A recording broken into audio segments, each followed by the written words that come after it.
Assalamualaikum warahmatullahi wabarakatuh. Saya Bagus Ratmojo dari Teknik Komputer Angkatan 2022. Di sini saya akan melakukan eh, pengerjaan tugas pengganti ya untuk praktikum sistem basis data modul keempat. Oke, saya coba share screen dulu. Nah, jadi untuk modul 4 ini adalah API, penerapan database API, cloud computing hosting, dan Firebase.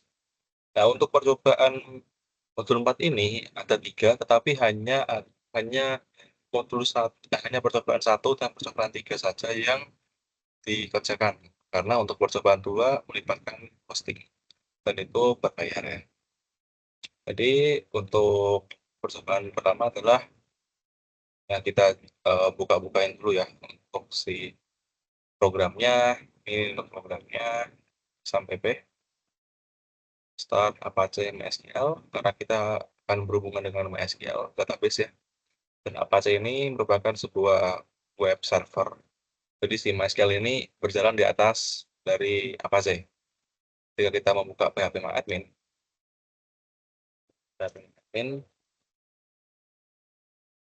kita sebenarnya di atas dari localhost itu sendiri, itu web server Apache tadi ya.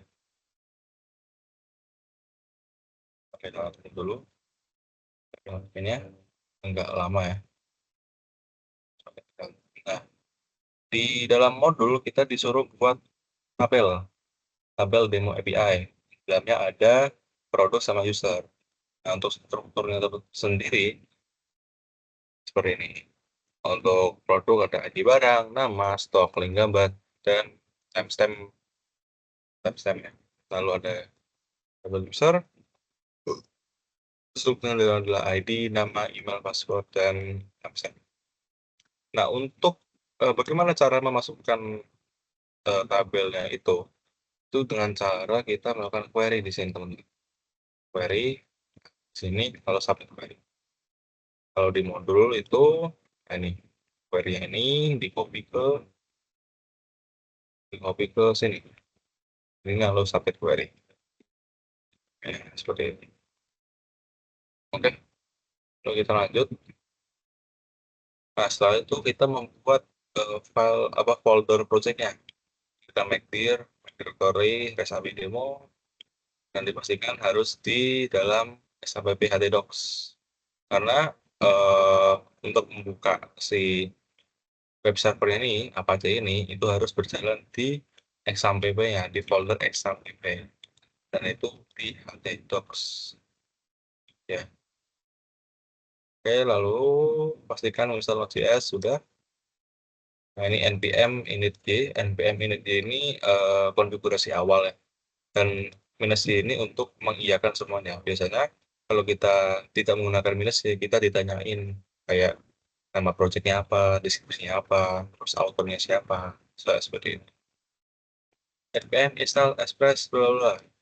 Ini npm install ini kita akan menginstal express.js, MySQL, lalu body parser, bcrypt, JSON token, .env, dan ports. Nah, setelah selesai, kita buat folder seperti ini dan dimasukkan ke folder-foldernya. Untuk foldernya sendiri akan saya jelaskan. Pertama di sini ada folder config, folder middleware, folder roots, kalau ada env dan server.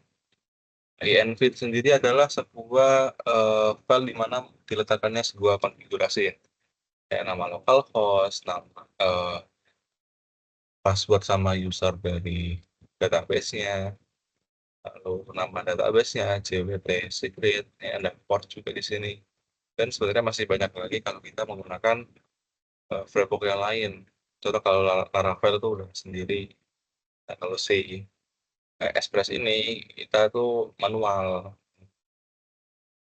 Nah, ini kita menggunakan port 5000 ya. Port 5000 menyesuaikan dari modul.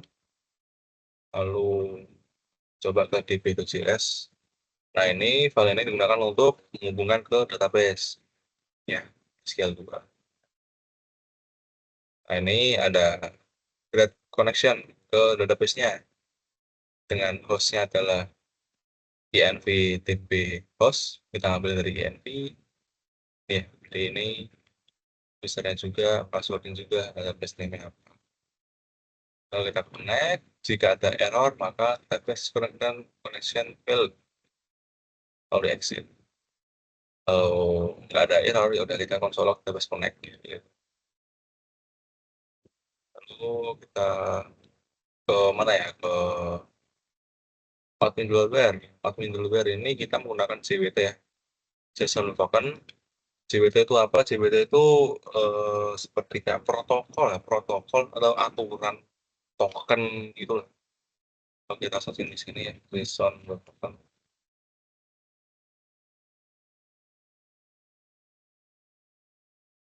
Token. Nah di sini untuk JWT ini ada namanya decoder sama encoder. Nah bedanya apa decoder? Decoder itu kita melakukan decode. Jadi dari si tokennya ini bakal di decode jadi kayak gini. Nah caranya gimana? Itu sebenarnya di JWT itu dibagi menjadi 3 bagian. Bagian awal, bagian tengah, sama bagian akhir. Nah biasa ya yang mengacak yang awal ini adalah dari JWT-nya, ini di dalamnya, ini eh, ininya apa namanya, key-nya, kunci.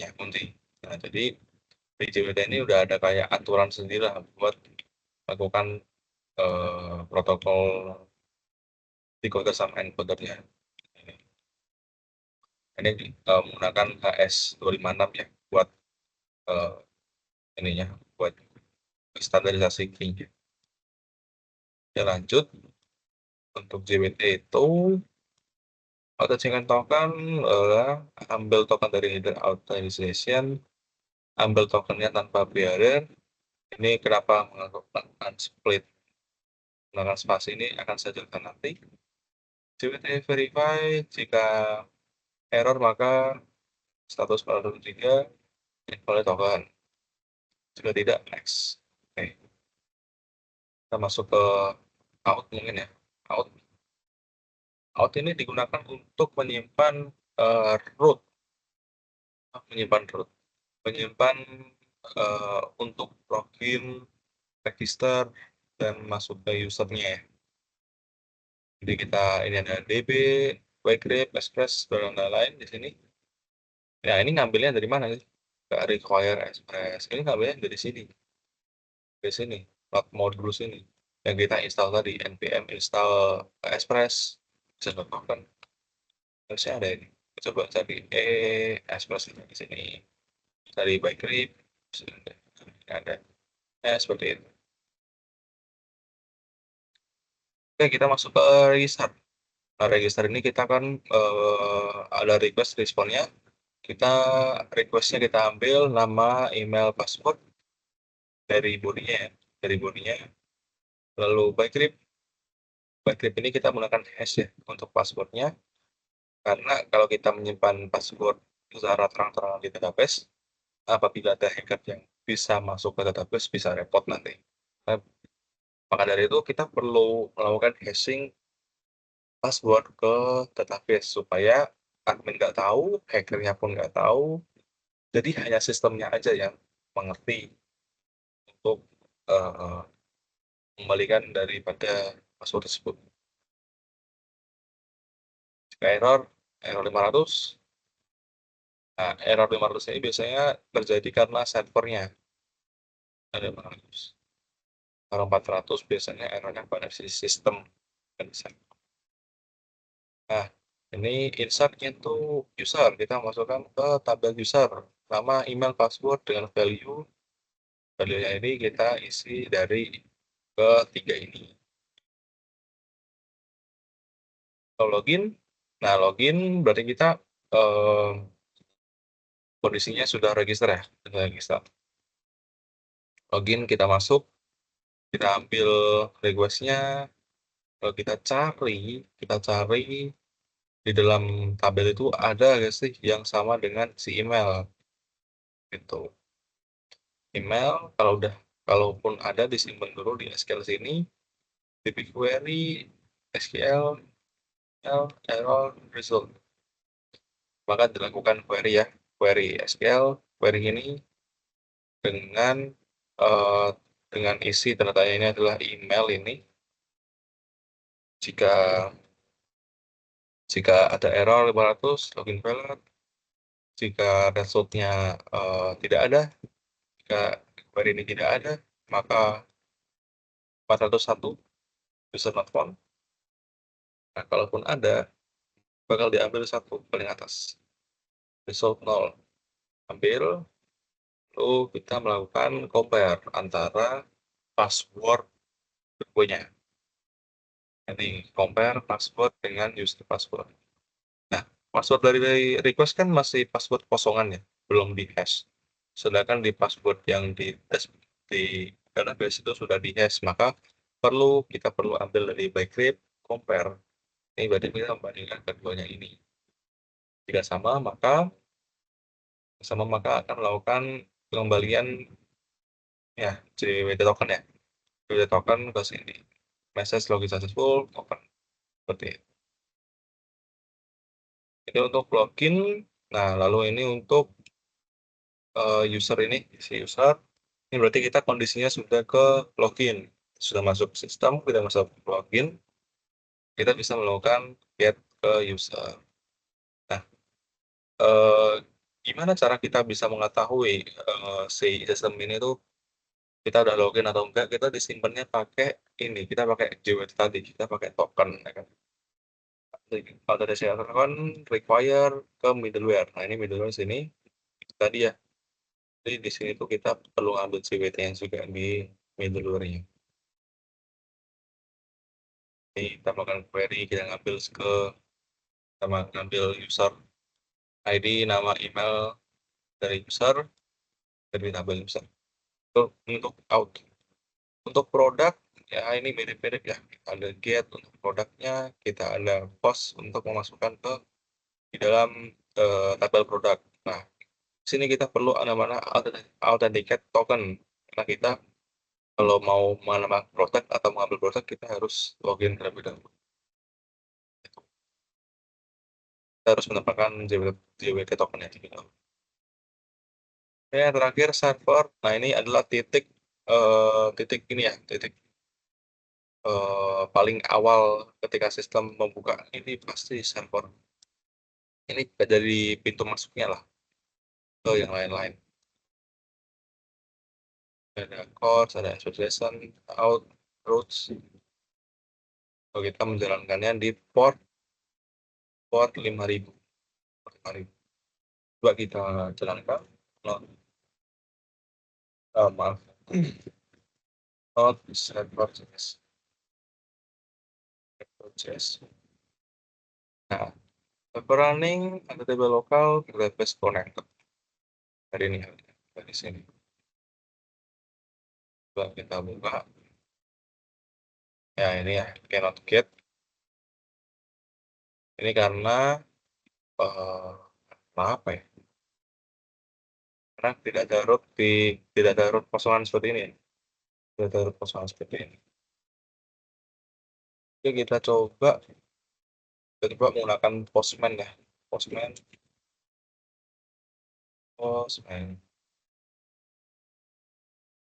Nah, Postman ini digunakan untuk testing guys ya. Untuk testing API, itu mengisi database biasanya kita menggunakan Postman.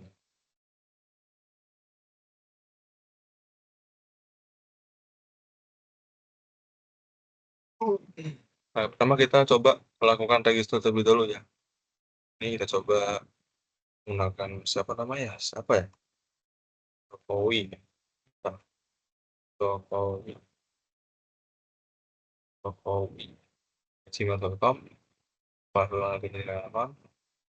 Nah, kita pakai post ya. Kita pakai post. Biasanya seperti ini. Di nama, email, password. Send. Successful. Nah, kita sudah register. Kita coba untuk login. Apa pasti di sini ya. login dengan email Jokowi ya. Login, nice, login successful. Itu. Nah, ini kita dapat token ya, dapat token di sini. Kita copy. Bagaimana kalau kita coba ganti emailnya, kita ganti sembarang. Send, user not found, karena kita nggak ada di, dapilnya nggak ada di Jokowi Access Gmail dulu nggak ada. Nah, gitu. Send, nah, kita dapat tokennya, kita ambil dulu tokennya, kita ambil. Nah, ini kita kondisinya udah dapat tokennya, kita udah login nih, udah login. Kita mau apa? Kita bisa mau ngambil data user, kita ambil data user semua. Bakal host out user, nah ini out user berarti kita masuk ke rootnya ini nih, out to see users. Nah, untuk masukkan token ya, kita ada dua cara. Yang pertama adalah authorization, biar token ini cari biar token.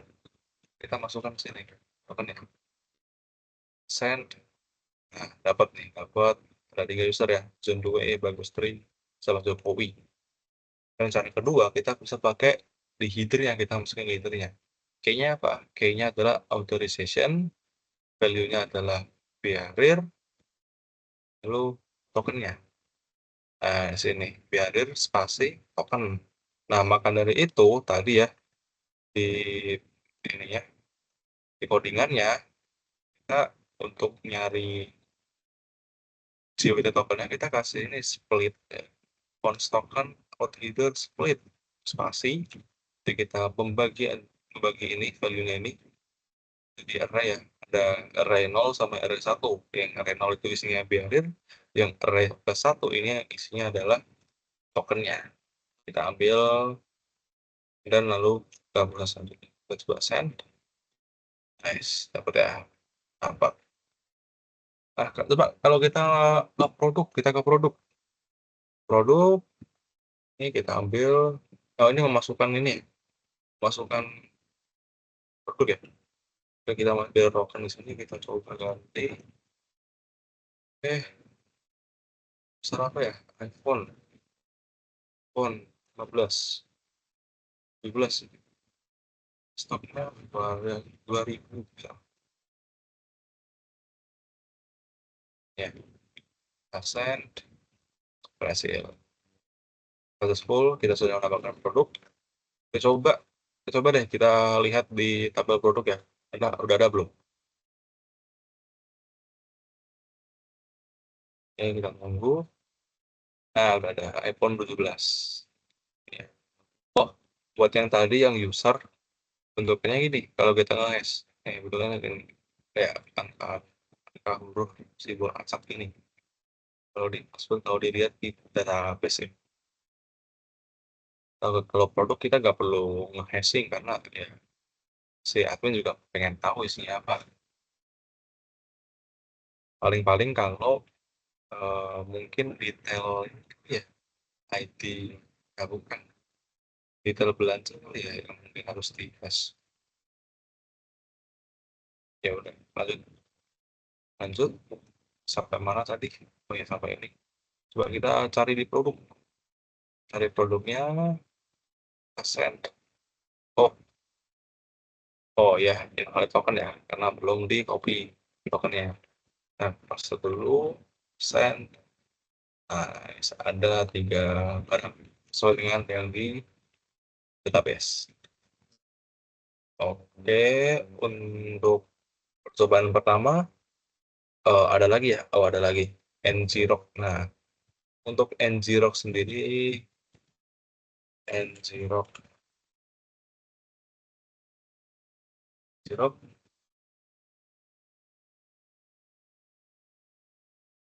yang udah masuk.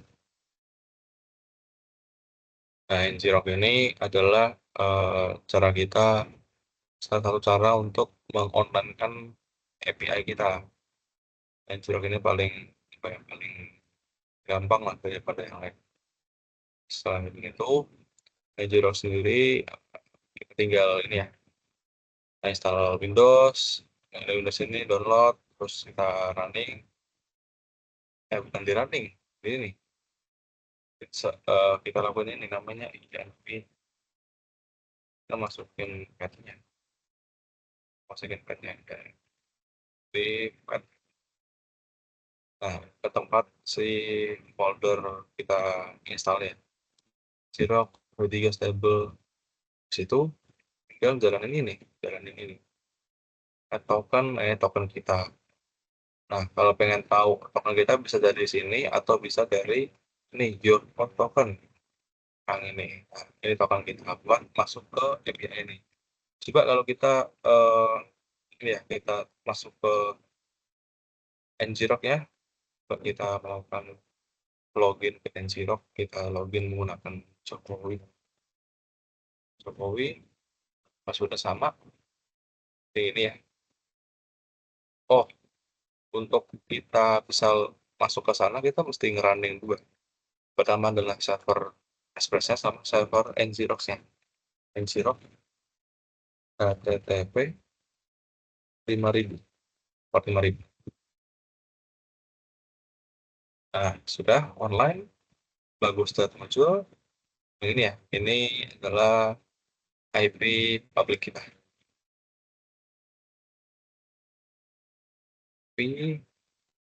Oke, kita masuk ke ini.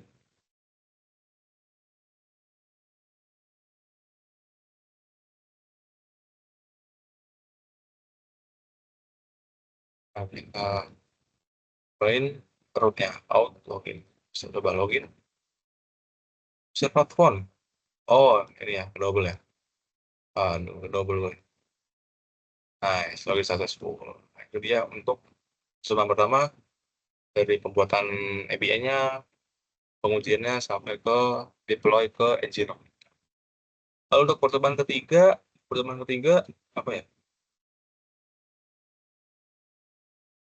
Firebase. Dan ini enggak, ini mah gampang. Kita masuk ke Firebase terlebih dahulu. Firebase real time database. Nah, buat masuk sini kita mesti login terlebih dulu ya. Udah login, kita buat create project. Akhirnya kita pakai SBD berempat ya namanya. Lalu di sini real time database. Ini kita udah punya database kita di sini.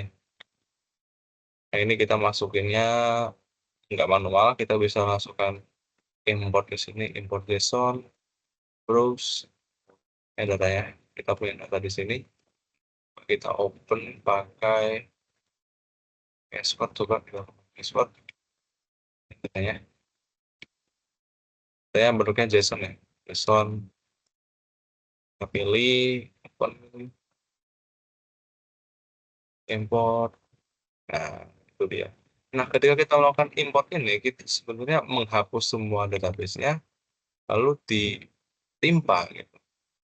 Hapus, lalu ibaratnya kayak kita reset sistem operasi Windows lah. Kalau folder C kita nggak kita ambil lagi, kan bakal di reset ulang dan ditempelin sama folder yang baru gitu. Ya ini nah buat kita nyarinya gimana? Buat kita masuknya gimana? Kita copy linknya, copy link, lalu tambahin .json. Enter. Nah, kita dapat ini ya, API-nya seperti itu. Nah, coba kalau kita yang udah sih, ini doang sih. Ya, sekian itu saja. Sampai itu ya. Iya benar. Itu saja dari saya. Itu dia untuk tugas pengganti ya. Sekian dari saya. Assalamualaikum warahmatullahi wabarakatuh.